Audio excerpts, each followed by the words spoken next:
ओम नमः सिद्धेभ्य। नमो नमः सत्हितंकराय वीराय भव्याम्बुजभास्कराय अनंतलोकाय सुरार्चिताय देवादिदेवाय नमो जिनाय देवादिदेवाय नमो जिनाय। पंच परमेष्टि भगवान की जय। परम पूज्य आचार्य भगवंत गुरुवर विशुद्ध सागर जी मुनि महाराज की, परम पूज्य मुनि श्री सुप्रभ सागर जी महाराज की जय। समीचीन विकल्पों का सम्यक समाधान, सम्यक ज्ञान की वह अनूठी विधा जो हमारे लिए निश्चित ही एक मन की सुख शांति की अनुभूति कराने वाली होती है, क्योंकि यहाँ पर विकल्प हमारे मन का होता है और उसका सम्यक रूप से समाधान परम पूज्य मुनि श्री सुप्रभ सागर जी महाराज आगम के परिप्रेक्ष्य में प्रदान करते हैं, और वही सम्यक समाधान हमारे आत्मकल्याण के लिए कार्यकारी उपाय साबित होता है। ऐसे आत्मकल्याण की अनूठी विधा समीचीन विकल्पों का सम्यक समाधान आप भी अपना समीचीन विकल्प भेज करके परम पूज्य मुनि श्री से उसका सम्यक समाधान प्राप्त कर सकते हैं। प्रारंभ करते हैं आज का सम्यक समाधान। और आज के पहले विकल्प के लिए सुरेश जैन IAS भोपाल मध्य प्रदेश से महाराज श्री के श्री चरणों में बारंबार नमोस्तु निवेदित करते हुए अपना समीचीन प्रश्न रख रहे हैं कि महाराज श्री आपके सानिध्य में उज्जैन चातुर्मास के दौरान जो इंद्रध्वज महामंडल विधान हुआ था, तो उसमें 458 जिनावलय विराजमान कराए गए थे। तो 458 ही क्यों होते हैं? हमारे समीचीन विकल्प का सम्यक समाधान करने की अनुकंपा करें। नमोस्तु महाराज जी, नमोस्तु। ओम नमः सिद्धम। परम पूज्य आचार्य भगवान गुरुवर विशुद्ध सागर जी महाराज की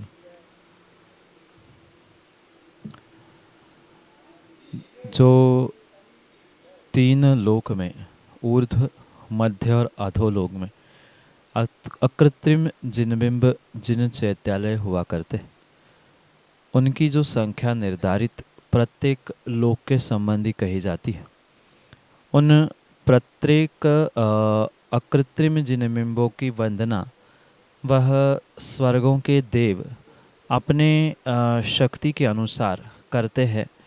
ये प्रमाण शायद आगम ग्रंथों में आपने पढ़ा होगा। और साथ में ये विशेष ध्यान रखें कि जो इंद्रध्वज महामंडल विधान है वह मध्यलोक संबंधी उन अकृत्रिम जिनालयों के पूजन अर्चन के ही औचित्य से निमित्त से ही बनाया जाता है। भले ही तीन लोक के उन अकृत्रिम जिनालयों की वंदना करने की शक्ति सामर्थ्य अन्य किसी गति में नहीं है देवों के अलावा। देव तीनों गतियों के तीनों लोकों में जो अकृत्रिम जिनबिंब जिनालय है उनकी वंदना पूजा अर्चना आदि करते हैं। और मध्यलोक संबंधी उन जिनालयों में ध्वज चढ़ाते हुए, मंदिरों के ऊपर ध्वज चढ़ाते हुए विशेष रूप से जो अर्चना की जाती है उसे इंद्रध्वज महामंडल विधान कहा जाता है। क्योंकि मनुष्य पूरे इन मध्यलोक के सभी अकृत्रिम जिनालयों तक, जिनबिंबों तक नहीं पहुंच सकता है। तो भावना यही भाई जाती है कि एक मंडल बनाकर, मांडना बनाकर वहाँ पर स्थापना की जाती है मध्यलोक की।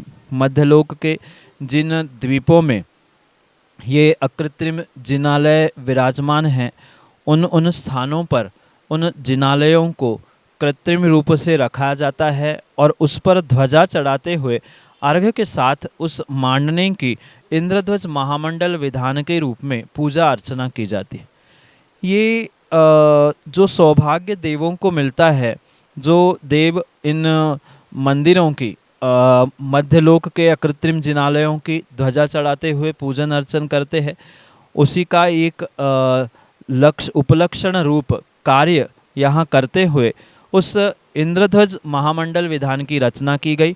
और उसी की परिप्रेक्ष्य में जो 458 जिनालय इन इंद्रध्वज महामंडल विधान में मांडने में विराजमान किए जाते हैं, कहीं कृत्रिम रूप से मतलब नकली बिना प्रतिष्ठा अप्रतिष्ठित प्रतिमाएं रखी जाती है प्रदर्शन के रूप से मात्र, कहीं प्रतिष्ठित जिनबिंब भी वहाँ पर रखे जाते हैं।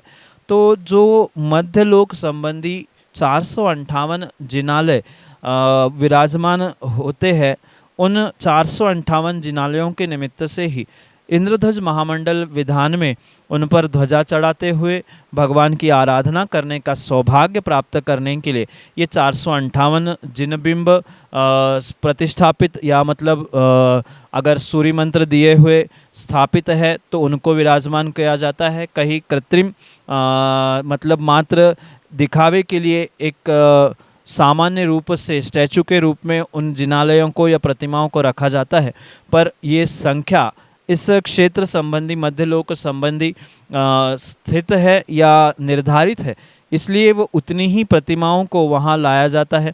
5 मेरू, बाकी 2.5 द्वीप और उस नंदीश्वर द्वीप आदि आदि जिन जिन द्वीपों में इन अकृत्रिम जिनबिंबो जिनालय की व्यवस्था आगम ग्रंथों में कही है, उनके ही परिप्रेक्ष्य में पूजन करते हुए ये इंद्रध्वज महामंडल का विधान और उसकी संयोजना की जाती है। इसलिए उतनी ही संख्या में उनकी व्यवस्था आगम ग्रंथों में लिखी है, जो कि वर्तमान के विधानों में देखने में आती है। यही आपके लिए सम्यक समाधान। एडवोकेट अभिषेक जैन राज अगले समीचीन विकल्प के लिए हमारे सामने। मुनि श्री के चरणों में बारंबार नमोस्तु। महाराज श्री, मेरा प्रश्न यह है कि मैं पेशे से अधिवक्ता हूँ और अधिवक्ता रहने के दौरान कई बार हमको कुछ मायाचारी भी करनी पड़ती हैं और कई बार ऐसे प्रकरण भी हमारे सामने आते हैं कि हमें उनका संज्ञान होता है, लेकिन हमें अपने कार्य के अनुसार वो सभी कार्य करने होते हैं।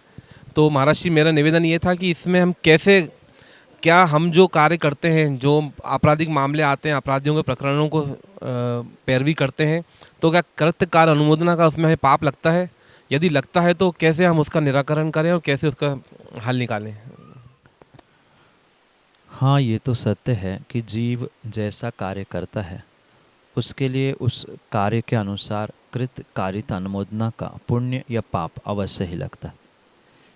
चाहे पुण्य हो चाहे पाप हो, उन प्रत्येक क्रियाओं में जीव किन भावों से, किन अभिप्राय से कृतकारित अनुमोदना को प्राप्त होता है, वैसा वैसा ही उसको फल अपने जीवन में मिलता है। चाहे आपका प्रोफेशन कोई भी क्यों ना हो, पर उस प्रोफेशन के अनुसार आप असत्य का आलंबन ले रहे हैं, असत्य के लिए, झूठ के लिए, पाप के लिए या अन्य भी किसी विपरीतता के लिए कृतकारित अनुमोदना से सहयोग प्रदान कर रहे हैं, तो स्वाभाविक सी बात है कि वहाँ उन पापों का, असत्य का, झूठ का फल भी आपको मिलेगा। इसमें किसी प्रकार से कोई दोहरा नहीं है, कोई विकल्प करने की ही बात नहीं। पर साथ में ये भी ध्यान रखें कि वो जो आपका प्रोफेशन है, उस प्रोफेशन को साथ समझते हुए ये समझना होगा कि कहीं ना कहीं इस प्रोफेशन में ये ऐसा कार्य, मतलब झूठ बोलना, असत्य का साथ देना, पापियों के लिए भी गवाह खड़े कर लेना, ये सब कुछ कार्य देखने में ज़रूर आते हैं, पर ये ध्यान रखें कि ये करते हुए हमारा अभिप्राय किसी को ठगने का या किसी अन्य व्यक्ति को दुखी करने का नहीं होना चाहिए, क्योंकि इन कार्यों में स्वाभाविक रूप से झूठ, असत्य के साथ मायाचारी आदि भी स्पष्ट रूप से देखने में आती है। सामने व्यक्ति समझ रहा है कि ये गलत है, नहीं करना चाहिए, पर फिर भी प्रोफेशन कहता है कि नहीं, इसे करना ही चाहिए। अगर नहीं कहेंगे तो फिर प्रोफेशन की कोई कीमत नहीं, या फिर उस प्रकार से उस प्रोफेशन में रहने से भी कोई सॉल्यूशन नहीं मिल सकता। तब जीव को ये निर्णय करना होगा कि ठीक है, आपने जो इस प्रोफेशन को चूज़ किया है, इस प्रोफेशन पे जा रहे हैं, तो वहाँ ऐसा कार्य करते समय ये विचार करें कि हम ये कार्य कर रहे हैं, पर हमें उसके बदले में मिल क्या रहा है। क्योंकि अगर इन ऐसे कार्यों को छोड़ देंगे, मतलब सभी तो झूठे केस नहीं होते, कुछ ऐसे केस होते हैं उन केसों में जहां आपको मायाचारी करनी है, झूठ का सहारा लेना है, तो ऐसे केस प्राया करके आप टालने का प्रयास करें। बहुत अच्छी बात है, इन केसों को आप हैंडल ही नहीं करें। अगर करना ही पड़ रहा है किसी विषमता में, कुछ ऐसे कलीग्स होते हैं या कुछ ऐसे लोग होते हैं जिनके लिए आपको करना ही पड़ता है, तो ऐसे समय पर भी आप ये ध्यान रखें कि वहाँ हम और कम से कम पापों में या और कम से कम क्रियाओं में अनुमोदना करते हुए पाप कमाएं, क्योंकि जितनी अधिक आप इन क्रियाओं में अनुमोदना करेंगे, जितने अधिक उलझेंगे, उतना अधिक पाप लगेगा। और पाप तो पाप है, कोई कुछ कहे कुछ करे, प्रोफेशन में भी कर रहे हैं तो भी पाप लगने वाला है। पाप से छुटकारा किसी प्रकार से नहीं है। इसलिए इनसे पहले तो बचने का प्रयास करें, उसके उपरांत बचने का स्थान मिल नहीं रहा है तो ऐसे कार्यों के लिए, जो कार्य आप कर चुके हैं, ऐसे कार्यों के लिए आप किन्हीं निर्ग्रंथ आचार्य भगवंतों के चरणों में पहुंचकर इन घटनाक्रम का उल्लेख करते हुए उसका प्रायश्चित ग्रहण करने का प्रयास करें, क्योंकि बिना प्रायश्चित से पापों का प्रक्षालन होना संभव नहीं है। इसलिए जितना आपको ज्ञात है और अधिक से अधिक उन बातों को स्मरण करते हुए पुनः पुनः याद करें कि किस प्रकार से हमने कौन सी केस में क्या मायाचारी की थी, किस झूठ का आलम्बन लिया था, ये सब कुछ याद करते हुए प्रत्येक साल में या 2 साल 5 साल में जब जैसा हमें समय मिले, उन गुरु महाराजों के पास पहुंचकर उसके लिए प्रायश्चित ग्रहण करते हुए उसका प्रक्षालन करने का प्रयास करें। अन्यथा उन पापों की अनुमोदना से नियम से ही आने वाले समय में आपको बहुत सारा कष्ट, पाप, दुख आदि प्राप्त करने पड़ेंगे। इसलिए प्रायश्चित लेते हुए अपने आप को शुद्ध करें। प्रयास पहला यही हो कि ऐसे कार्य ना करें, और करना ही पड़े तो उनका प्रायश्चित लेते हुए अपने पापों का प्रक्षालन करें। यही आपके लिए सम्यक समाधान। जैन नगर, भोपाल, मध्य प्रदेश से संदीप जैन, अगले समीचीन विकल्प के लिए। महाराज श्री के चरणों में बारंबार नमोस्तु। महाराज जी, मेरा आपसे प्रश्न ये है कि आजकल सिर्फ महावीर जयंती हम मनाते हैं, तो लोगों को सिर्फ यही पता है कि हमारा जो धर्म है, जैन धर्म, वो सिर्फ 2550 वर्ष पुराना है। तो हम इसके लिए क्या कर सकते हैं कि हम सिर्फ आदिनाथ भगवान जी की भी जयंती मनाएं और हम बताएं कि हमारा धर्म कितना प्राचीन है? तो महाराज जी इस शंका का समाधान करें। तीर्थंकर वर्धमान स्वामी के निर्वाण महोत्सव को मनाना, चाहे वह 2550वां हो या अन्य किसी प्रकार से हो, वह तो उत्कृष्ट बात है ही। पर ये भी बात ध्यान रखें कि हमारा जैन धर्म मात्र महावीर स्वामी से नहीं, अपितु इस वर्तमान के काल के परिप्रेक्ष्य में आदिनाथ भगवान से, और मात्र आदिनाथ भगवान से ही नहीं अपितु उसके पूर्व काल से ही ये व्यवस्था प्रारंभ हो चुकी है। क्योंकि ये जैन धर्म जिसका न आदि है न अंत है, ऐसे इस जैन धर्म और उसके तीर्थंकर के निमित्त से हमें सत्यता को मात्र स्वयं नहीं समझना, अपितु सभी जनमानसों को, सामान्य जीवों को भी समझाने की आवश्यकता है। क्योंकि ये आवश्यक तो है कि तीर्थंकर भगवान आदिनाथ स्वामी का पूर्ण रूप से जन्मोत्सव या निर्वाणोत्सव आदि आपको मनाना चाहिए।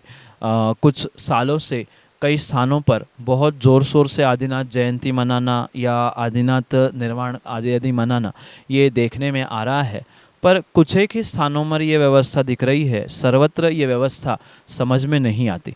क्योंकि जीवों ने यही समझा है कि महावीर जयंती मना ली, दीपावली के एक आध दिन हमने लाडू चढ़ा लिया तो हम धर्मात्मा है। पर सत्यता यही है कि आदिनाथ भगवान जो हमारे इस युग के पहले तीर्थंकर हुए, उनके इस कल्याणकों को, चाहे जन्म कल्याणक हो, निर्वाण कल्याणक हो, उनको मनाना, और उनको ही नहीं उनके अलावा भी हमारे 22 तीर्थंकर और है पहले और आदि को छोड़कर, तो इनके ही विषय में समाज को पता होना आवश्यक है। और आदिनाथ भगवान की भी जयंती मनाते समय ये भी प्रति समय हमें सबके सामने, कम से कम मित्र परिवार के सामने तो ये उद्घाटित करना आवश्यक है कि हमारा जैन धर्म मात्र आदिनाथ भगवान से प्रारंभ नहीं हुआ, ना महावीर भगवान ने उसे स्थापित किया। ये तो अनादि से चलता आया हुआ धर्म है, मात्र इस युग के अपेक्षा से ये 24 तीर्थंकर और 24 तीर्थंकरों में भी ये पहले तीर्थंकर आदिनाथ हुए, अंतिम तीर्थंकर महावीर हुए। ठीक है, जिनके शासन काल में हम रहते हैं उनका जन्म कल्याणक जन्म जयंती, उनका निर्वाण महोत्सव आदि उत्साह के साथ मनाएं, उसमें किसी भी प्रकार से कोई दोष नहीं है। पर ये भी ध्यान रखना होगा कि शासन काल उनका भले ही है, पर जो मूल परंपरा इस काल की, इस युग की प्रारंभ हुई है वो आदिनाथ भगवान से हुई है। और ये मात्र इस युग के ही निमित्त से प्रारंभकर्ता या धर्म तीर्थ को चलाने वाले प्रथम तीर्थंकर के रूप में स्वीकार किए जा सकते हैं। पर इसके पहले भी हमारे अनंतानंत 24 तीर्थंकर भगवान प्रत्येक युग से निर्वाण को प्राप्त कर चुके। उन्होंने धर्म तीर्थ की व्यवस्था बनाई। ये भी सभी मित्र परिवारों को परस्पर में स्पष्ट करने की आवश्यकता है। ये वर्तमान में जो इतिहास आदि में भी, पुस्तकों में भी, स्कूल कॉलेजों में भी पढ़ने में आता है, वहाँ भी पूर्ण रूप से यही इतिहास मिलता है कि जैनियों के महावीर भगवान तीर्थंकर हुए, उन्होंने जैन धर्म की स्थापना की। तो कुछ न कुछ वहाँ भी हमें सुधार करने की आवश्यकता है। जितना इन क्षेत्रों में सुधार होगा, मतलब वहाँ जितनी जितनी जानकारी विशेष होगी, उतनी ही सामान्य जीवों को भी जैन धर्म, उनके तीर्थंकर आदि आदि को लेकर विशेष ज्ञान प्राप्त हो सकता है। इसलिए पहला प्रयास यही करना चाहिए कि जो स्कूल कॉलेज आदि की पढ़ाइयाँ हैं उनमें जो इस प्रकार से उल्लेख मिलता है कि महावीर भगवान जैन धर्म के संस्थापक है, जिसके कारण से हमारे इतिहास मात्र 2550 वर्ष तक हो रहा है, या मान लो 2600-2700 वर्ष पूर्ण हो रहा है, तो उनके विषय में भी हमें पुरुषार्थ करना होगा। जो लौकिक शिक्षा के पुस्तकों में, कॉलेजों में, इतिहासों के पुस्तकों में लिखा है, उनमें ही थोड़ा सा सुधार करने की आवश्यकता है। आज हमारे पास सोशल मीडिया बहुत अच्छी है, सोशल मीडिया पे भी अच्छे अच्छे पेज बनाकर हम उसमें भी अपना डाटा डाल सकते हैं। तो अनेक प्रकार से हम अपने इतिहास को सुरक्षित करें और आने वाली पीढ़ी को भी इतिहास को समझाए, स्वयं समझे कि कितना पुराना हमारे ये धर्म है। अनंत 24 कैसे हो चुकी, आदिनाथ भगवान इस युग के कर्ता कैसे है, फिर महावीर भगवान तक ये परंपरा कैसे आई, आने वाले समय में क्या होना है, स्वयं समझे और आने वाली पीढ़ी को भी समझाने का प्रयास करें, जिससे हमारा इतिहास आने वाले समय तक, बहुत लंबे समय तक जीवंत और जयवंत होता रहेगा। यही आपके लिए सम्यक समाधान। गौरव जैन, अशोका गार्डन, भोपाल, मध्य प्रदेश से अगले समीचीन विकल्प के लिए। नमोस्तु महर्षि। दो ही मुनिराजों के चरणों में मेरा बारंबार नमोस्तु। मुनिश्री, जैसे चतुर्थ काल में तीर्थंकर मुनिराज हुए, उनके इतनी ज़्यादा सहनन क्षमता थी और साथ साथ श्रावक को भी इतनी ज़्यादा सहनन क्षमता हुई थी। और इसी प्रकार के पंचम काल में आप जिस तरीके से कठोर तप कर रहे हैं, तो तीर्थंकर प्रकृति का बंध आपको हो रहा है। क्या श्रावक को भी उतना ही पुण्य अर्जन मिल रहा है जितना चतुर्थ काल में श्रावक को पुण्य मिलता था? नमोस्तु महर्षि। काल कोई भी हो, चाहे चौथा काल हो चाहे पंचम काल हो, काल से जीव पुण्य पाप को प्राप्त नहीं करता, अपितु स्वयं के भावों से, स्वयं के श्रद्धा से और स्वयं के मन वचन काय रूपी योगों से ही पूर्ण रूप से वो पुण्य या पाप को प्राप्त करता है। जैसे चौथे काल में साधना करने वाले मुनिराज और पंचम काल में साधना करने वाले मुनिराजों की अपेक्षा से जो आगम ग्रंथों में लिखा है, वही स्पष्ट हमें श्रावकों के साथ भी समझने की आवश्यकता है। जैसे आचार्यों ने लिखा है कि चौथे काल में 1000 वर्ष तक साधना करने वाला साधु और पांचवें काल में कुछ दिन, कुछ महीने ही साधना करने वाला साधु, ये दोनों में बहुत विशेषता हो सकती है। क्योंकि पंचम काल में कुछ मिनटों, कुछ घंटों की ही बिल्कुल श्रद्धा और विवेक के साथ साधना करने वाला कई अधिक कर्मों की निर्जरा कर सकता है चौथे काल में दिगंबर मुद्रा धारण करने वाले मुनिराजों की अपेक्षा से। क्योंकि जब काल की या परिस्थिति की सहजता होती है, सरलता होती है, साधनों की उपलब्धता होती है, तब साधना करना बहुत बड़ी बात नहीं है। जब प्रतिकूलता है, उचित साधन नहीं है, सही मार्गदर्शक नहीं है, मोक्ष रूपी सच्चा धर्म का फल नहीं है, ऐसे समय में भी जब जीव पुरुषार्थ करता है सच्चे भावों से, समर्पण से, तो उसका वह पुरुषार्थ धर्म का श्रेष्ठतम हो सकता है और होता ही है। और ये विषय मात्र साधुओं के साथ ही नहीं अपितु श्रावकों के साथ भी स्वीकार करने की, समझने की आवश्यकता है। चाहे साधु हो चाहे श्रावक हो, जो इस पंचम काल में विशेष साधना को प्राप्त करता है वह उतना ही विशेष पुण्य को और विशेष कर्मों की निर्जरा को प्राप्त कर लेता है। पुण्य का आश्रव और कर्मों की, पाप कर्मों की निर्जरा वह इस पंचम काल में भी विशेषता से प्राप्त करता है। पर साथ में जैसे कि मैंने पहले ही कहा कि भाव जीव के कैसे है, उसके मन वचन काय के परिणति कैसी है, उस पर भी डिपेंड करता है। चौथे काल में अगर भाव अच्छे ही नहीं है तो वो किसी प्रकार से कर्मों की निर्जरा नहीं कर सकता। और पंचम काल में धर्म करते हुए भी मायाचारी छल कपट कर रहा है तो भी उसकी कर्मों की निर्जरा होना संभव नहीं। इसलिए मन वचन काय, उसके भाव, उसके श्रद्धान समर्पण ये तो आवश्यक है ही, पर साथ में काल का प्रभाव भी जीव के क्रियाओं पे, कर्म निर्जरा पे, पुण्याश्रव पे अवश्य ही पड़ता है। और ये भी ध्यान रखें कि भले ही तीर्थंकर बनने का पुरुषार्थ पंचम काल से किया जा सकता है, पर पंचम काल में साधु भी किसी भी प्रकार से तीर्थंकर प्रकृति का बंध नहीं कर सकते और श्रावक के भी तीर्थंकर प्रकृति का बंध आदि का सवाल ही नहीं उठता, क्योंकि इस विषय में आचार्य भगवंतों ने स्पष्ट कहा है 16 करण भावनाओं को भाते हुए तीर्थंकर केवली या श्रुत केवली का पादमूल तीर्थंकर प्रकृति बंध के लिए आवश्यक है। अगर वह नहीं है तो किसी प्रकार से वह उपादान निर्मल होने पर भी निमित्त के अभाव में श्रेष्ठतम पुण्य प्रकृति तीर्थंकर नाम कर्म का आश्रव बंध जीव नहीं कर सकता। इसलिए पंचम काल में केवली, श्रुत केवली आदि का पादमूल नहीं होने से श्रावक क्या, मुनिराज भी तीर्थंकर प्रकृति का बंध नहीं कर सकते। हाँ, तीर्थंकर प्रकृति के बंध के लिए आवश्यक भावनाओं को भा सकते हैं, 16 कारण भावनाओं को प्राप्त कर सकते हैं। तीर्थंकर बनने की भावना के साथ साथ वैसा पुरुषार्थ, त्याग, तपस्या आदि श्रावक भी कर सकता है, बिल्कुल उसमें किसी प्रकार से विकल्प नहीं है। पंचम काल में जो निर्ग्रंथ साधु है, देवशास्त्र गुरु है सच्चे, उनके प्रति समर्पण भाव से दान पूजा आदि आवश्यकों को प्राप्त हो रहा है, तो नियम से वह श्रावक भी पुण्यात्मा है, धर्मात्मा है। कर्मों को निर्जरा करते हुए आने वाले समय में वो भी धर्म तीर्थ को चलाने वाले तीर्थंकर पद को प्राप्त कर सकता है, क्योंकि धर्म तीर्थ को चलाने वाले तो साक्षात तीर्थंकर है ही, पर दान तीर्थ और जो मंदिर, देव प्रतिष्ठा आदि प्रभावना के कार्यों से भी श्रावक अपने आप को श्रेष्ठतम तीर्थंकर प्रकृति तक पहुंचाने के लिए निमित्तकारी पुरुषार्थ वर्तमान में भी कर सकता है। यही आपके लिए सम्यक समाधान। शेखर जैन, भोपाल, मध्य प्रदेश से अगले समीचीन विकल्प के। महाराज जी के चरणों में बारंबार नमोस्तु नमोस्तु नमोस्तु। महाराज जी, मेरा छोटी सी जिज्ञासा है, शंका है कि हम सब जैन तो लगाते हैं नाम के साथ, लेकिन जैन धर्म का एक्चुअल पालन कर नहीं पाते हैं। तो जैन धर्म जो पालन करते हैं, क्या या सरनेम जिनका है वही जैन होते हैं, या जो जैन धर्म पालन करते हैं वो जैन होते हैं, या जो जैन है उन्हें क्या पालन करना चाहिए जो सच्चे जैन हो सके या कहला सके? वास्तव में जैन मात्र नाम का नहीं होता। जो जिनेंद्र भगवान को मानता है उसको ही जैन कहा जाता है।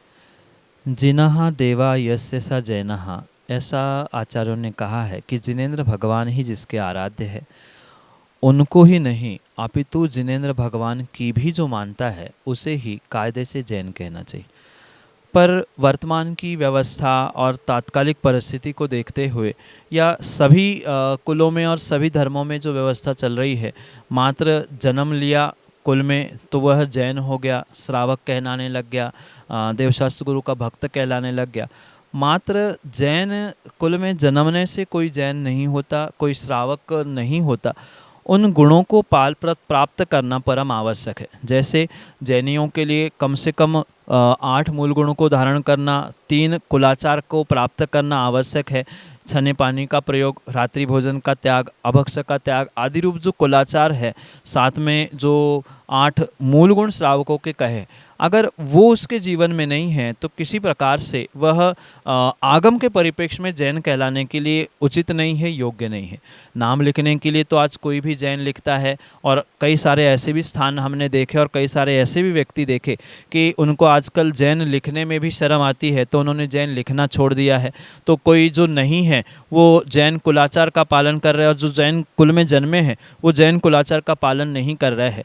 तो ये जो विडंबना वर्तमान में पंचम काल की दिख रही है, उससे वास्तव में विवेकपूर्वक समझने की और कुछ विचार विमर्श करने की आवश्यकता है। पर इसका मतलब ये नहीं है कि जो कुल में नहीं जन्मने के बाद भी कुलाचार का पालन कर रहा है तो मात्र उससे कुलाचार का पालन करने से ही पूर्ण रूप से उसे धर्म के अनुसार स्वीकार किया जाए।